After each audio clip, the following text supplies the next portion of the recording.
I think I've figured out what's wrong with the Jeb Bush campaign. It's the candidate. He's not very good at this. I mean, obviously he was a successful politician, former governor of Florida, but in this presidential race, Jeb Bush, who many, many people in the media establishment thought would be the front runner, now mired in single digits. And a report from Bloomberg News showing that he's shaken up his campaign, gotten rid of some of his consultants, is slashing the budget by as much as 45%, shows that Jeb is in trouble. Now, obviously, this seems to be the year of the outsider, Donald Trump and now Ben Carson, sucking up a lot of the media oxygen. And Jeb, classic politician, but who hasn't done this, hadn't been in office since 2006, having a hard time fighting back, having a hard time generating enthusiasm, having a hard time knowing how to deal with Trump. Just look at this interview from the other night with Megyn Kelly. What would it take to make you get out? I'm not getting out. I believe that we have a plan to be very competitive in the early states. We have the resources to stay with this. I'm campaigning hard. I'm campaigning with heart. I'm campaigning in a way that will draw people towards our cause. So Jeb is asked some version of that question in interview after interview. Why aren't you doing better in the polls? And he always gives the same flat response. Well, we're going to keep working at it. I'm going to keep campaigning with heart. He's reading the talking points. You show that you're campaigning with heart. You don't announce it.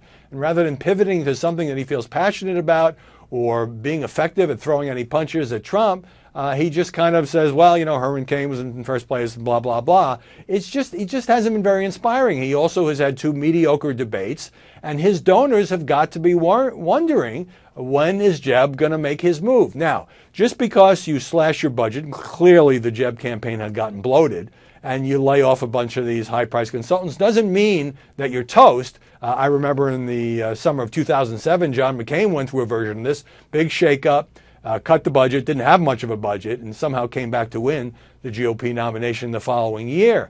But there has to be a point where you wonder whether all of us overestimated what Jeb Bush could accomplish in this campaign. Yes, he has the burden of being the 3rd Bush to run for the White House, and he has the burden of being a politician in a year of so much anger at politics as usual, and therefore so much attention to the 3 outsider candidates, Trump, Carson, and Carly Fiorina. But as I watch Jeb, and you know, Trump always has the jab about he's low energy, he's a smart guy.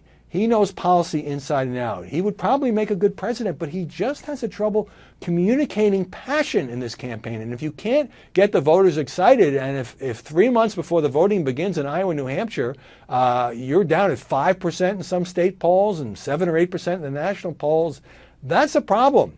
And it's a problem that Jeb Bush has to figure out how to fix, because now there's a self-perpetuating media cycle.